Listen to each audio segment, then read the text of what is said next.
तो आज हम चर्चा करेंगे मटेरियल विजन टू स्पिरिचुअल, कैसे हमारे विचारधारा से हम आध्यात्मिक विचारधारा की ओर बढ़े और उसके बीच में क्या क्या पड़ाव आएंगे, क्या क्या कठिनाइयां आएंगी, क्या क्या संसाधन आएंगे, इन सब के बारे में हम लोग संक्षेप में चर्चा करने का प्रयत्न करेंगे। देखिए, अगर हम थोड़ा सा ही विचार करें तो आध्यात्मिक जगत भौतिक जगत के ठीक विपरीत है। भगवान श्री कृष्ण भी गीता में बोलते हैं 15वें अध्याय में, ऊर्ध्वमूलम अधो शाखा। इस भौतिक संसार में हम पेड़ देखते हैं, पेड़ की शाखाएं ऊपर होती हैं, जड़ नीचे होती है। लेकिन ये भौतिक संसार रूपी पेड़ की ऊर्ध्वमूलम अधो शाखा, ऊपर जड़ है और नीचे शाखाएं। इसका मतलब ये ठीक आध्यात्मिक जगत का उल्टा है। जिस तरह जल में प्रतिबिंब उल्टा दिखता है, उसी प्रकार से भौतिक जगत और आध्यात्मिक जगत ठीक विपरीत है। जैसे एक बार एक व्यक्ति को बड़ा उत्साह आया भक्त बनने का, और वो किसी तरह एक मठ में पहुंच गया, आश्रम में पहुंच गया, और उसने बोला कि मुझे ये मठ को एकदम पूर्ण रूप से समर्पण करना है, अपने आप को मठ में ज्वाइन करना है। तो उस विचारधारा से वो व्यक्ति मठ में जुड़ गया। और जब वो उसका पहला दिन था, तो जो मठ के इंचार्ज थे, उन्होंने उसको मठ का एक चक्कर दिलवाया कि चलिए आपको दिखाते हैं मठ में क्या क्या सेवाएं होती हैं, और आपको जो सेवा अच्छी लगे वो सेवा आप स्वीकार कर लीजिए। तो व्यक्ति को किचन दिखाया जहाँ 1000 लोगों की कुकिंग हो रही है, उसको पुस्तकालय दिखाया, उसको भगवान के अर्चा विग्रह की सेवा पूजा जहाँ होती है वो स्थान दिखाया, उसको साफ सफाई जहाँ होती है वो स्थान दिखाया, उसको कपड़े धोने का स्थान दिखाया। पूरा मठ का टूर कराने के बाद एक स्थान में 4-5 लोग बैठे थे और एक व्यक्ति उनको प्रवचन कर रहा था। वो स्थान में जब वो व्यक्ति आया, उसने देखा, तो उसको लगा ये सेवा सबसे अच्छी है, जहाँ 4-5 लोग इकट्ठे हो जाएं और मुझे बोलने का मौका मिले। तो एक गुरु बनने का फैशन बहुत बढ़िया है, तो हमको ये सेवा पसंद है। तो भौतिक संसार में सब लोग दूसरों के ऊपर शासन करना चाहते हैं, दूसरों को सुनाना चाहते हैं, सुनने के लिए कोई तैयार नहीं, सेवा करने के लिए कोई तैयार नहीं। सब लोग दूसरों से सेवा लेना चाहते हैं। आप कोई भी क्लब में जाइए, कोई भी क्लब में उसकी मेंबरशिप जब आप लेने जाएंगे, तो उसकी पब्लिसिटी ऐसे की जाती है कि हमारे क्लब में आपको ये फैसिलिटी मिलेगी, आपको ये मैगजीन फ्री में आएगी, आपको ये पार्टीज में फ्री में आने के लिए मिलेगा, आपको यहाँ पर ये राइट्स मिलेंगे, आपको एक कार्ड का सब्सक्रिप्शन लेंगे तो आपको फ्री में लाउंज सर्विस मिलेगी, ये मिलेगा वो मिलेगा। स्वार्थ परायणता जिधर जितनी ज्यादा है, उसकी क्लब मेंबरशिप उतनी बढ़ जाती है। तो ये है भौतिक संसार, जहां पर जहां भी आप देखेंगे सेल्फिशनेस, स्वार्थ परायणता, स्वार्थी। ऐसे स्थान में हम भक्ति करने का प्रयास कर रहे हैं, जहां पर हर कोई स्वार्थी है, हर कोई ईर्ष्या से भरा हुआ है, हर कोई मात्सर्य से भरा हुआ है। हम लोग जो स्कूल में थे, स्पेशली स्कूल में नहीं, जब हम कॉम्पिटिटिव की तैयारी कर रहे थे, तो एग्जाम के एक दिन पहले कुछ बच्चों का काम ही होता है घूम घूम के दूसरों का टाइम वेस्ट करने। वो खुद की पढ़ाई कर चुके हैं पहले, एक हफ्ते 10 दिन पहले, और वो आते हैं ठीक एग्जाम की एक रात पहले दूसरे बच्चों के कमरे में, और आकर के 1 घंटा 1.5 घंटा 2 घंटा उन्हें बैठ के डराते हैं, अरे तुमने ये नहीं पढ़ा, अब तुम्हारा कैसे होगा, तुम तो जरूर से जरूर फेल हो जाओगे। इस तरह लोग हमेशा दूसरों के प्रति ईर्ष्या और खुद के प्रति स्वार्थ। आपने ये भी गौर किया होगा, जब आप कुछ सामान खरीदने जाते हो और कोई दुकानदार की दुकान में अगर वो सामान नहीं होता है, आप उससे पूछिए भैया ये सामान दूसरी कौन सी दुकान में मिल जाएगा। बहुत ही विरले दुकानदार होंगे जो दूसरी दुकान का नाम बता देंगे, वो ये बोलेंगे हमें पता नहीं कहाँ मिलेगा, हमारे यहाँ तो नहीं है। ये क्या है? स्वार्थ परायणता। हर स्थान में भरी पड़ी है। इवन जो कुकुर होता है, कुत्ता होता है, उसका भी एक एरिया होता है। वो अपने एरिया में दूसरे कुत्ते को नहीं आने देता। कुत्ता तो छोड़िए, आप अपनी गाड़ी लेके जाएंगे उसके एरिया में तो भी भौंकना शुरू कर दे। ये भौतिक जगत का एक आउटलुक है। अंधेरी नगरी चौपट राजा। पूरा भौतिक संसार ही ऐसा है कि हर व्यक्ति अपने स्वार्थ की लड़ाई में लगा हुआ है। अच्छा, ये आजकल की बात ही नहीं है, शास्त्रों में भी इसके बहुत सारे उदाहरण, बहुत उदाहरण है। चित्रकेतु की बहुत सारी पत्नियां थी, उनको पुत्र नहीं हो रहा था। अंगिरा मुनि के आशीर्वाद से उनकी एक रानी से उनको हर्ष शोक का पुत्र हुआ। बाकी रानियां उससे ईर्ष्या करने लगी और उस पुत्र को जहर दे के मार दी। तो ये क्या है? हमारा स्वार्थ ईर्ष्या में कब बदल जाएगा हमको पता नहीं लगेगा। ये स्वार्थ धीरे धीरे धीरे बढ़ते हुए ईर्ष्या में, selfishness turns into envy. This is the nature of material world. Vishwamitra Vashishtha के आश्रम में गए, देखा उनके पास नंदनी गाय है। वशिष्ठ एक साधु हैं, जंगल में रहते हैं। विश्वामित्र उस समय पे राजा हुआ करते थे, राज ऋषि, राजा होते हुए बड़े ही धार्मिक, बड़े ही धर्मपरायण राजा थे। तो अपनी सेना को लेके जब वशिष्ठ के आश्रम में आए, उन्होंने देखा नंदनी गाय है, और नंदनी गाय की मदद से वशिष्ठ ने अपने जंगल के बीच में जो कुटिया थी उसके अंदर ऐसी मेहमानगिरी की है, इतने इतने विस्तृत आयोजन, सोने की थालियों में ऐसे पकवान पूरी सेना के लिए, राजमंत्रियों के लिए, विश्वामित्र के लिए, कि ऐसे संसाधन तो विश्वामित्र के राजमहल में भी नहीं थे। तो विश्वामित्र को उससे समस्या नहीं थी कि उनके पास, वशिष्ठ के पास इतना कुछ क्यों है। उनको ये समस्या हुई कि वशिष्ठ के पास है, हमारे पास क्यों नहीं है।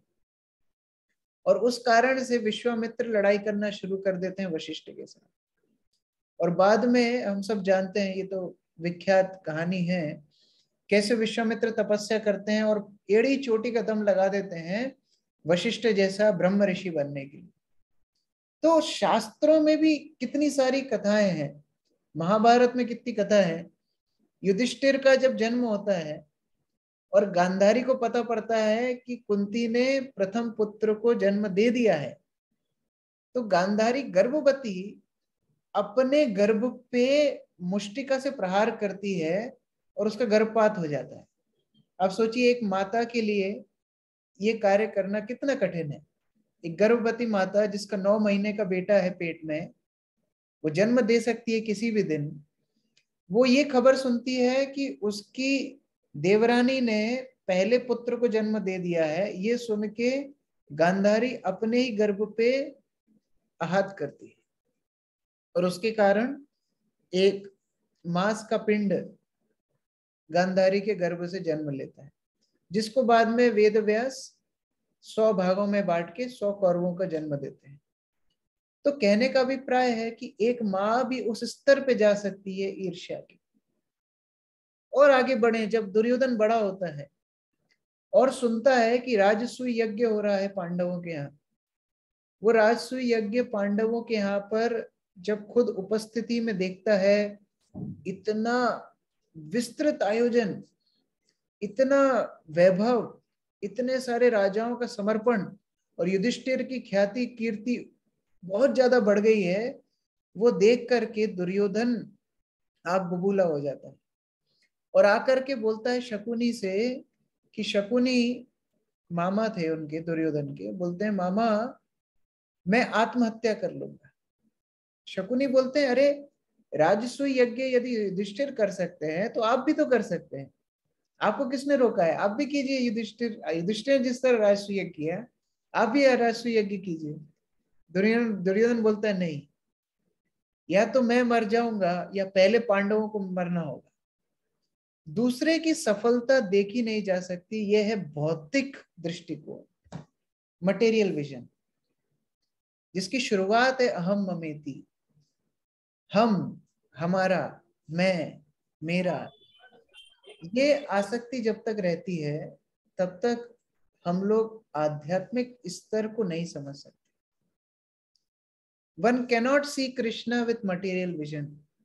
भौतिक विजन से, भौतिक दृष्टिकोण से हम भगवान श्री कृष्ण को नहीं देख सकते।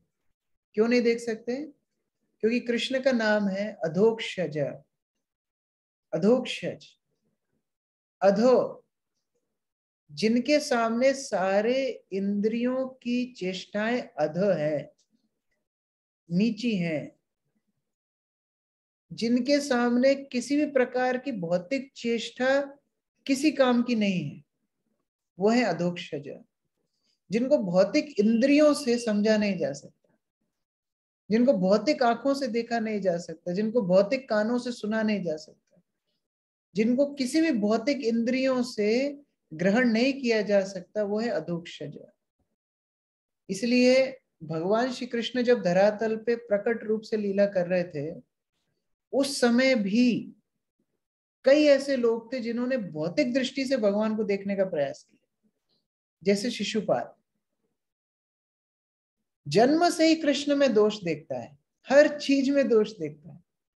जरासंध, दुर्योधन, दुशासन, विकर्ण, कर्ण, कितने सारे ऐसे उदाहरण हैं जिन्होंने प्रत्यक्ष रूप से भगवान को देखा, लेकिन क्योंकि भौतिक दृष्टिकोण से देखा, भगवान श्री कृष्ण को नहीं समझ पाए।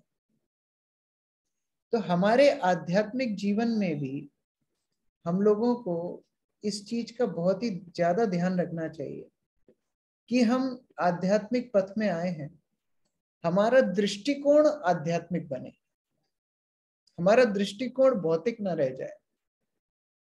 हम कई बार भक्तों को भौतिक दृष्टि से देखते हैं, ये मोटा है, ये पतला है, ये काला है, ये गोरा है, ये छोटा है, ये बड़ा है।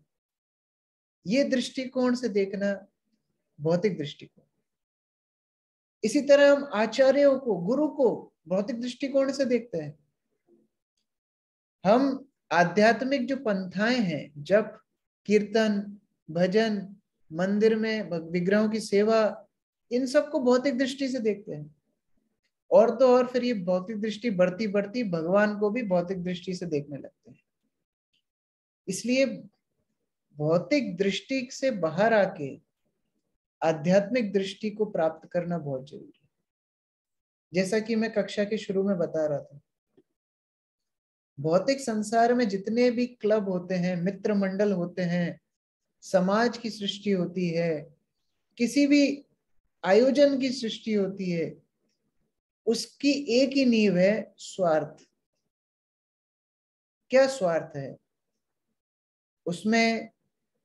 एक व्यक्ति का व्यक्तिगत स्वार्थ हो सकता है, एक व्यक्ति का पारिवारिक स्वार्थ हो सकता है, एक व्यक्ति के ग्रामिक स्वार्थ हो सकता है, एक व्यक्ति का राजनीतिक स्वार्थ हो सकता है, एक व्यक्ति का राष्ट्रीय स्वार्थ हो सकता है, एक व्यक्ति का मानवीय स्वार्थ हो सकता है।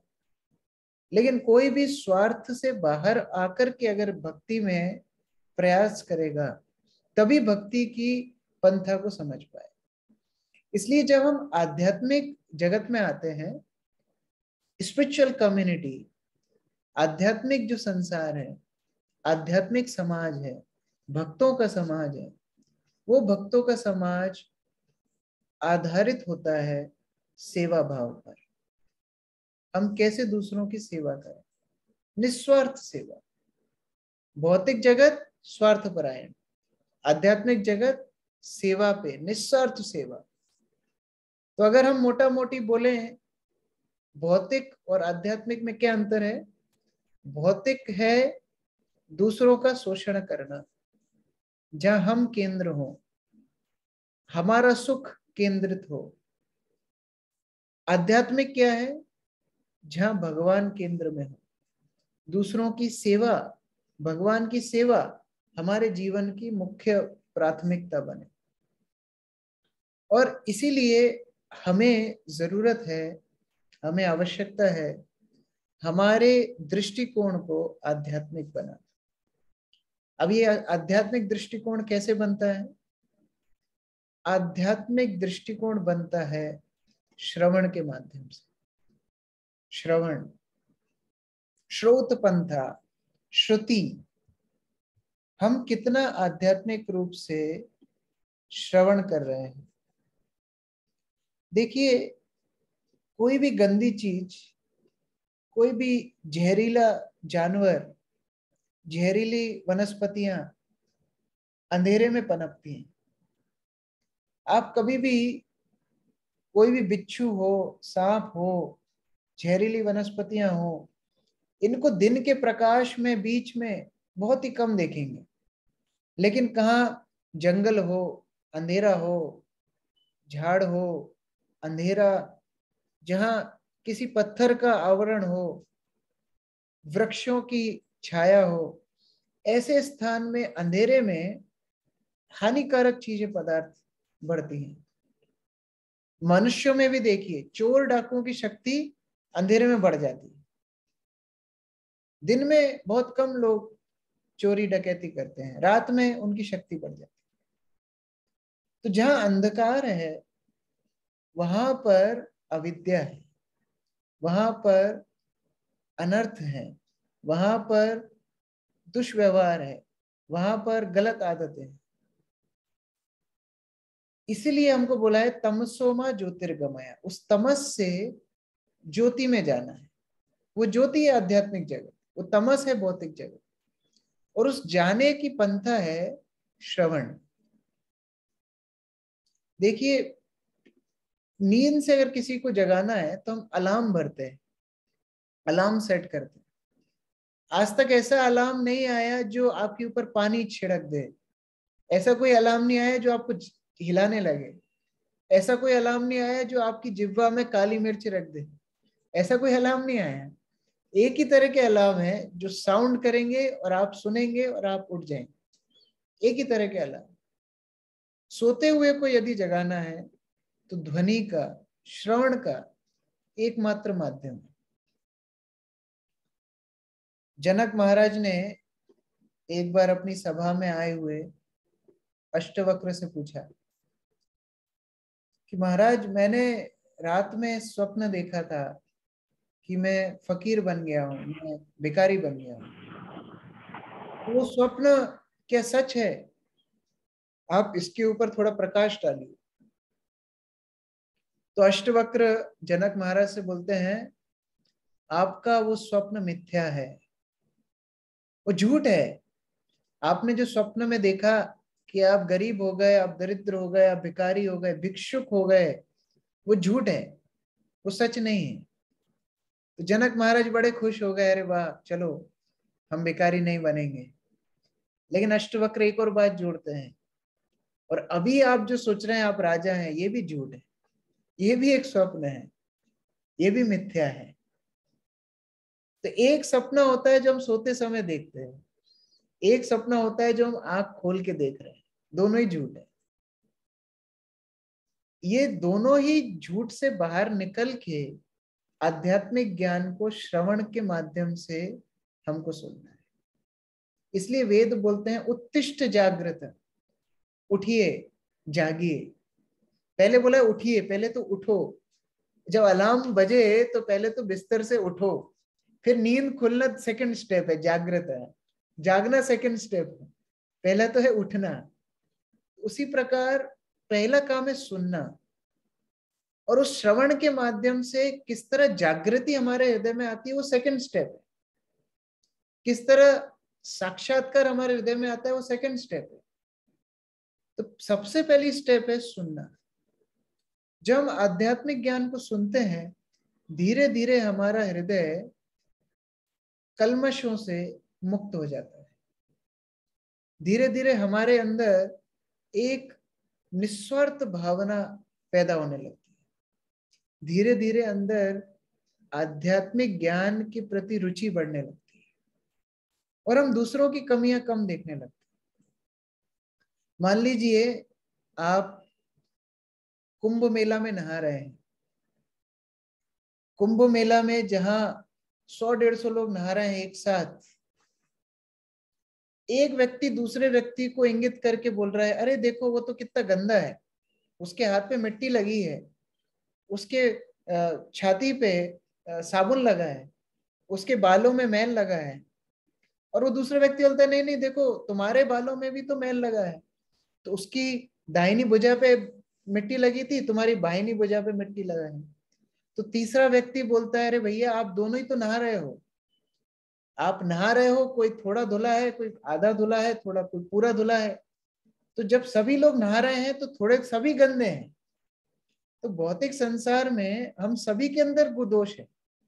जब हॉस्पिटल में जाते हैं तो लंगड़ा व्यक्ति लूले को नहीं चिढ़ाता है, टीबी वाला पेशेंट डायबिटीज के पेशेंट को नहीं चिढ़ाता है, क्योंकि सभी बीमार है इसलिए तो हॉस्पिटल में है। तो इसी तरह भौतिक संसार में सभी बीमार है इसलिए तो हम सब यहाँ पर हैं। भौतिक संसार में आने का मतलब ही है हमारे अंदर कोई ना कोई खराबी थी, हमारे अंदर कोई ना कोई द्वेष था, हमारे अंदर कोई ना कोई कलमश था। इसलिए खुद के बारे में ज्यादा बड़प्पन ना हो, खुद की ज्यादा बड़ाई ना करें, खुद की ज्यादा चर्चा ना करें। लोग खुद के बारे में बोलने में बड़ा बड़ा उनकी फेवरेट एक्टिविटी होती है खुद के बारे में बताना, खुद के बारे में ना बताएं। भगवान श्री कृष्ण अर्जुन को बोलते हैं, जो खुद की प्रशंसा करता है वो मृत्यु के समान है, खुद की प्रशंसा मृत्यु के समान।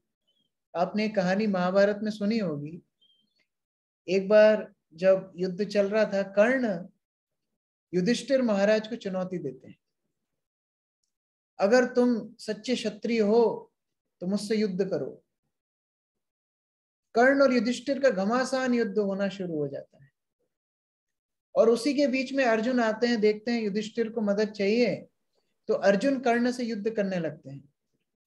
वहीं पर युधिष्ठिर थोड़ा थका हुआ महसूस करते हैं, इसलिए वो अपने टेंट में वापस आ जाते हैं। अर्जुन को लगता है कि युधिष्ठिर घायल हो गए हैं, युधिष्ठिर को कुछ चोट लगी है, तो अर्जुन भी युधिष्ठिर के पीछे पीछे युद्ध छोड़ करके अपने टेंट में वापस आ जाते हैं।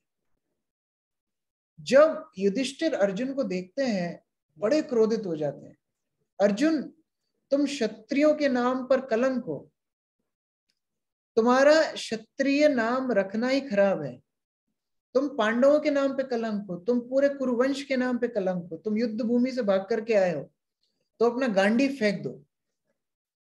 अब जैसे ही ऐसा बोला, अर्जुन बोले मैंने शपथ ली थी, मैंने प्रण लिया था कि जो भी मुझे बोलेगा गांडी फेंक दो, मैं उसका वध कर दूंगा। तो अभी भैया नो ऑप्शन, अभी तो हमने क्षत्रिय प्राण जाए चाहे वचन ना जाए, तो अभी युधिष्ठिर को मारने के लिए खड़े हो गए अर्जुन। अब भगवान श्री कृष्ण आ गए, भगवान कृष्ण बोलते हैं तुमको गीता बोला था लड़ने के लिए, युधिष्ठिर से लड़ने के लिए नहीं, दुर्योधन से लड़ने के लिए, तुम तो युधिष्ठिर को मारने के लिए खड़े हो गए। तो अर्जुन बोलता है भगवान बताइए अब मैं क्या करूं, जिसने भी मेरे गांडीव को ऊपर गाली दी है मैंने उसको मारने का प्रण लिया है, अब मैं इनको युधिष्ठिर को नहीं मारता हूं तो मेरी मेरी जो भाव है, मेरा जो वचन है वो झूठा चला जाएगा, और यदि मैं इनको मार देता हूं तो मेरे बड़े भाई को मारने का मुझे पाप लगेगा, अब मुझे बचाइए।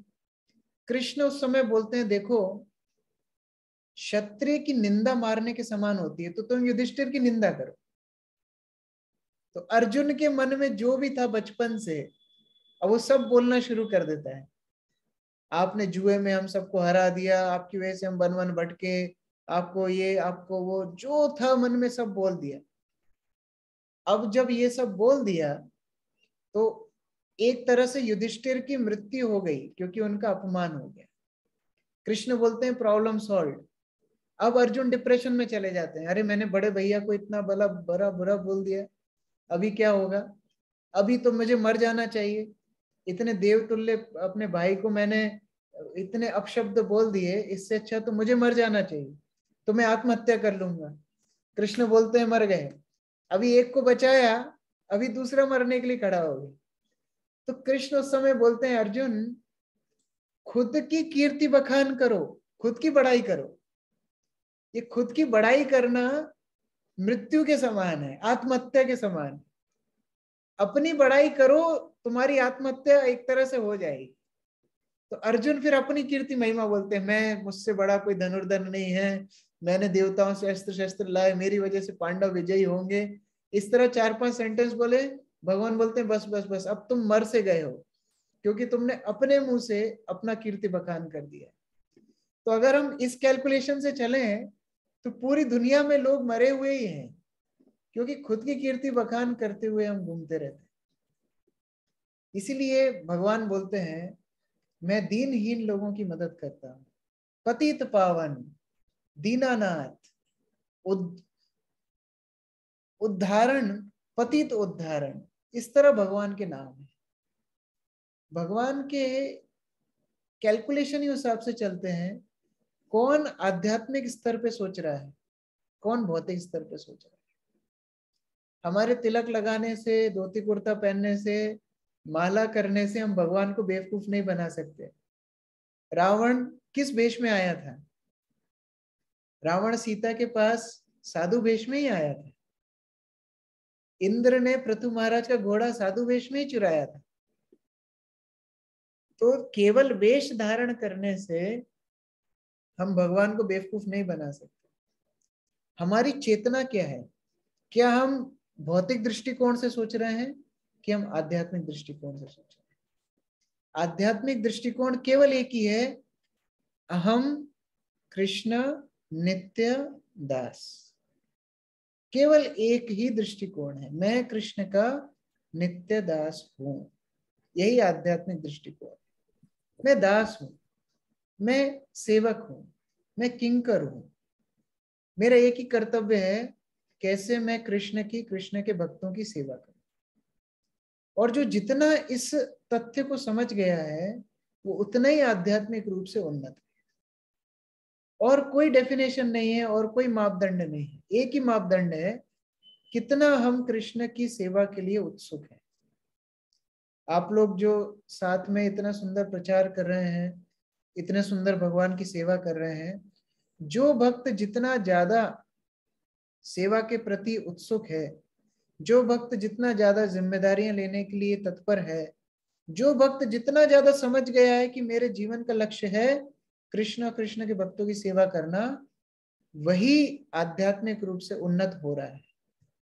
जैसे हम थर्मोमीटर से अपना बुखार नापते हैं, 99, 100 डिग्री, 101 डिग्री, 103 डिग्री, 108 डिग्री, उसी तरह यदि हमको अपना आध्यात्मिक उन्नति नापनी है कि कितने लेवल तक पहुंची है, तो एक ही उन्नति का मापदंड है, हम सेवा के लिए कितने तत्पर हैं, हम कितने आगे बढ़ते हैं सहायता देने के लिए, सहयोग देने के लिए। भक्तों के समुदाय में जो जितना बड़ा सेवक है, उतना ही बड़ा भक्त है। वो बड़ा भक्त नहीं है जिसके आगे पीछे 10 लोग घूमते हो, वो बड़ा भक्त है जो ज्यादा सेवा करते हो। भगवान श्री कृष्ण युधिष्ठिर महाराज के राजसूय यज्ञ में क्या सेवा लेते हैं? एक ही सेवा लेते हैं, सभी लोगों के पैर धुलाने की सेवा लेते हैं। वैकुंठ प्रभु कुछ बोल रहे हैं?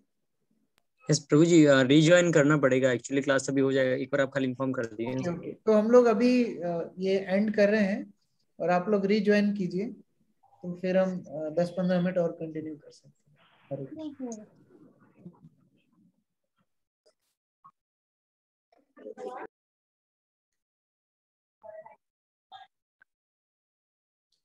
हरे कृष्ण।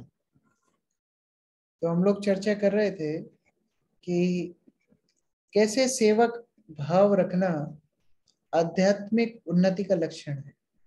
भगवान श्री कृष्ण स्वयं युधिष्ठिर महाराज के राजसूय यज्ञ में क्या सेवा कर रहे थे? जितने भी अतिथि थे, जितने ब्राह्मण थे, साधु थे, उनके पैर धुलाने की सेवा थी भगवान श्री कृष्ण की।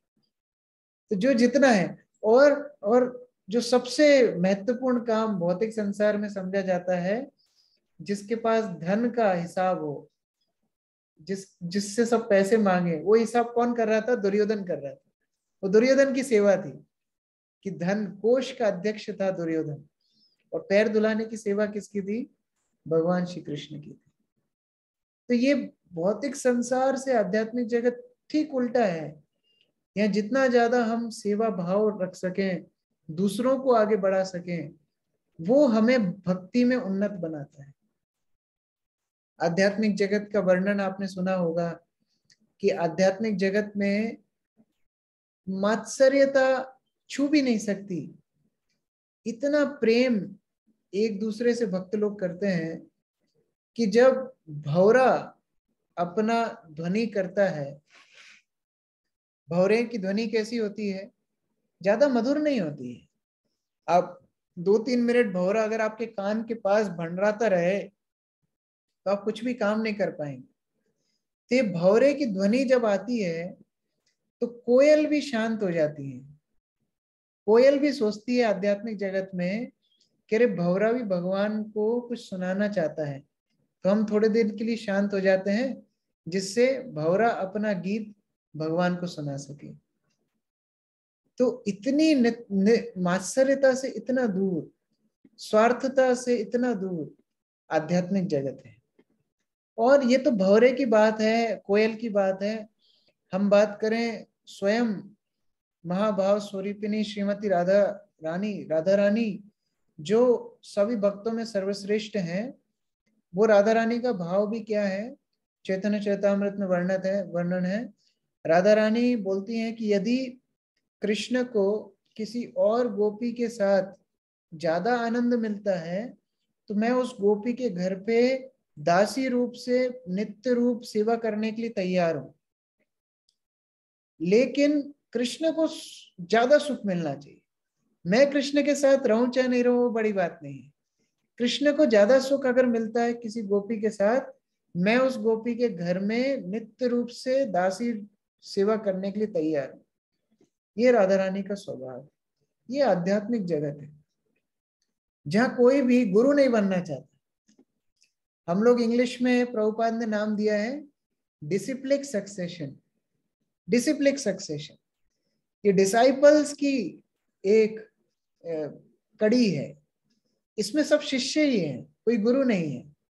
भक्ति सिद्धांत सरस्वती के शिष्य प्रभुपाद, गौर किशोर दास बाबा जी के शिष्य भक्ति सिद्धांत सरस्वती, भक्तिनाथ ठाकुर के शिष्य Gaur Kishore Das Baba ji. It is not master succession, it is disciplic succession, शिष्य परंपरा। हम लोगों को इसी तरह भावना रखनी चाहिए कि हम लोग कैसे दास बने, शिष्य बने। जब मैं पृथु महाराज के बारे में बता रहा था, पृथु महाराज ने 99 अश्वमेध यज्ञ कर लिए। 99 अश्वमेध यज्ञ करना मानवीय स्तर पे असंभव है। कोई दैवी शक्ति 99 अश्वमेध यज्ञ कर सकती है। 100वां अश्वमेध यज्ञ चल रहा है और शास्त्रों के अनुसार जो 100 अश्वमेध यज्ञ पूर्ण कर लेता है वो इंद्र बन जाता है। तो पृथु महाराज यदि ये 100वां यज्ञ पूर्ण कर लेते तो वो इंद्र बन जाते।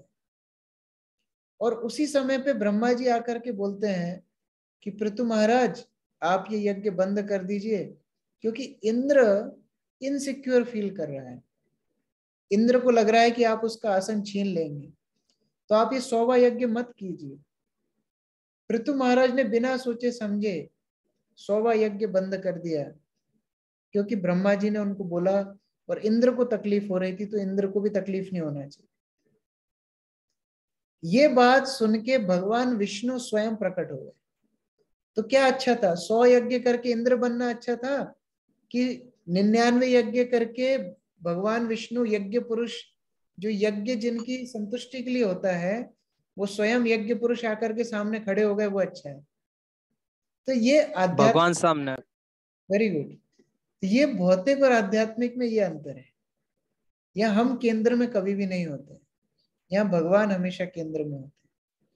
तो उसी मानसिकता के साथ हमको भौतिक विचारधारा से बाहर निकलना है। हम लोग पूरा जीवन मैं मेरा करके ही निकाले हैं, लेकिन अभी भक्ति जीवन में आकर के सेवक भाव रखना है।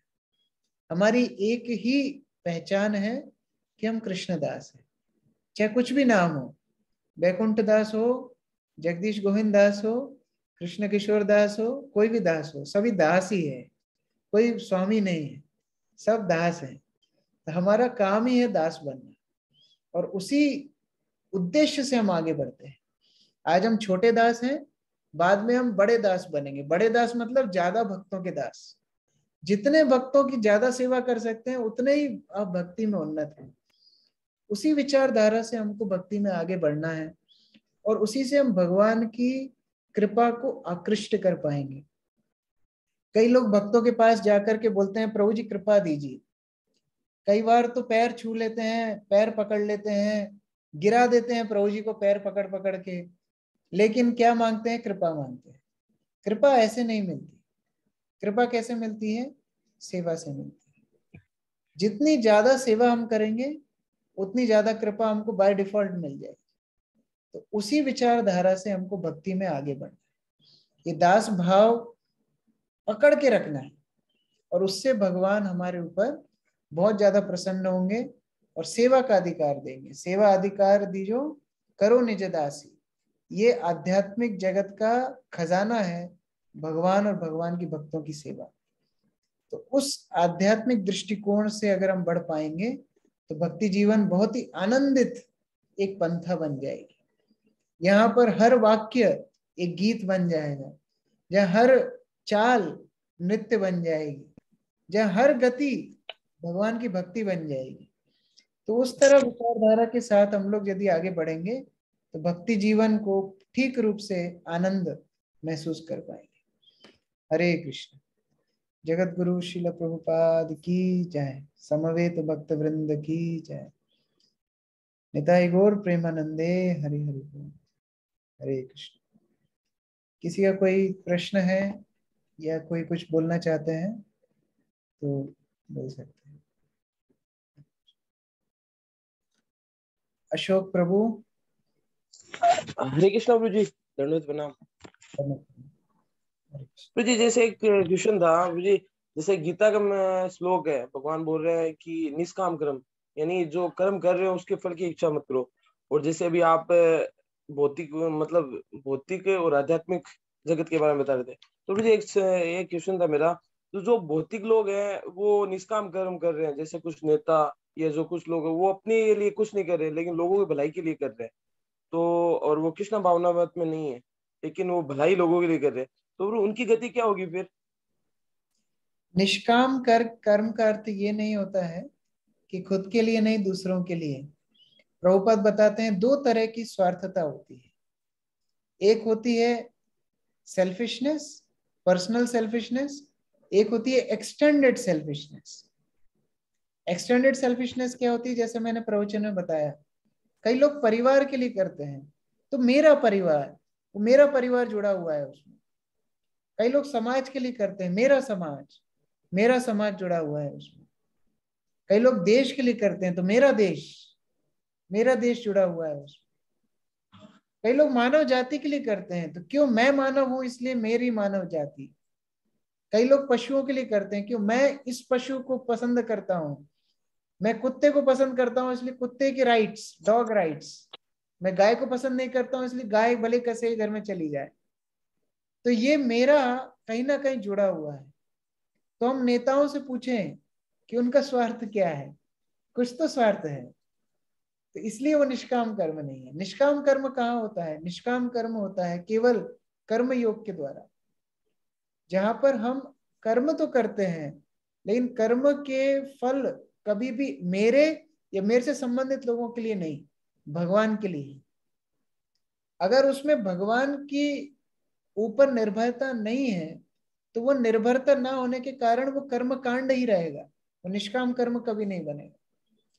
तो उसी तरह कोई ना कोई स्वार्थ व्यक्ति का इस भौतिक संसार में होता ही है, जब तक वो आध्यात्मिक स्तर पे ना आ जाए। ठीक है अशोक प्रभु? तो हाँ प्रभु जी, बहुत काफी क्लियर हुआ। एक चीज और प्रभु जी, जैसे फिर जैसे हमारे जो लेजेंड्स है जैसे भगत सिंह, ये जो देश की आजादी थे, तो फिर ये उनके लिए ही है, मतलब एक एक्चुअल अगर बोले तो आप जैसे बता रहे हो तो उन्होंने देश के लिए किया है फिर। बहुत बहुत सुंदर बात है, लेकिन आप विचार करके देखिए, आज हमारे देश के हीरो हैं, भगत सिंह है, गांधी है, जो भी है। पाकिस्तान के लिए वो लोग कौन है?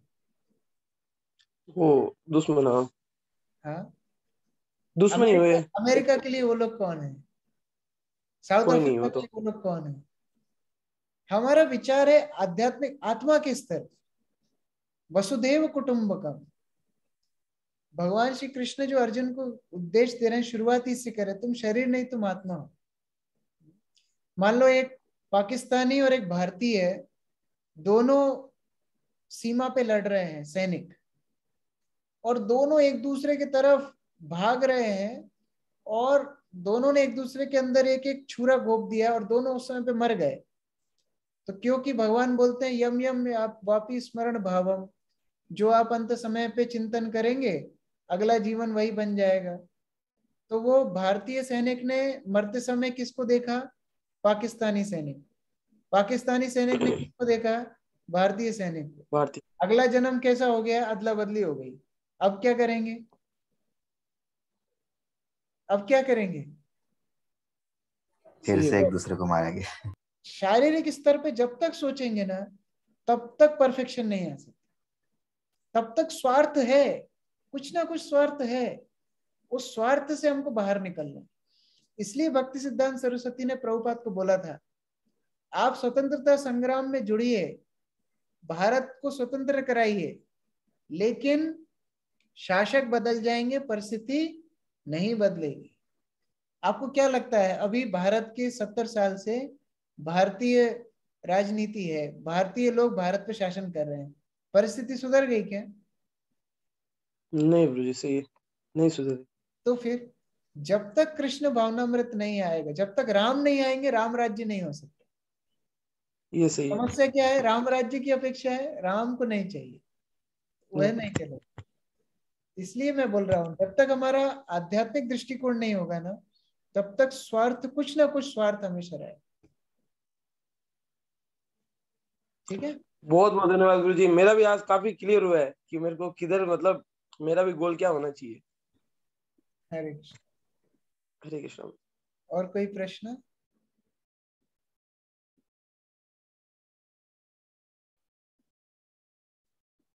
नरेश प्रभु। हरे कृष्णा प्रभु जी, दंडवत प्रणाम।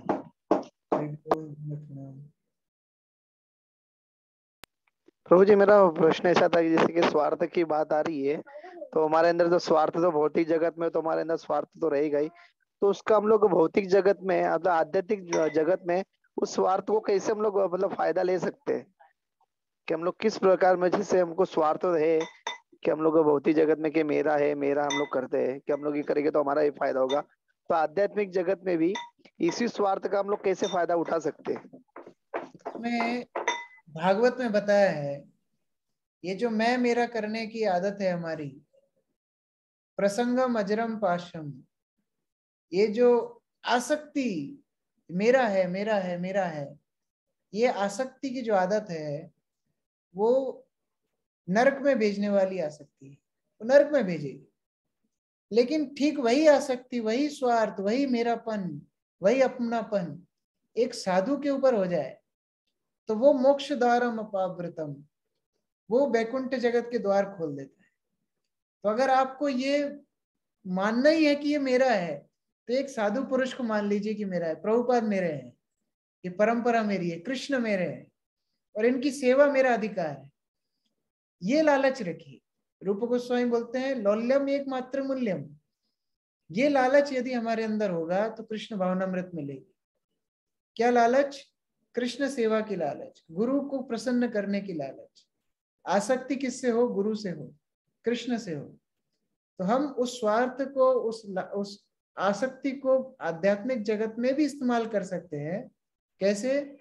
आसक्त होना ही है तो गुरु कृष्ण से हो जाएगी, उनको अपना मान लीजिए, तो उसके बाद फिर और कोई चीज के प्रति आसक्ति नहीं रहेगी।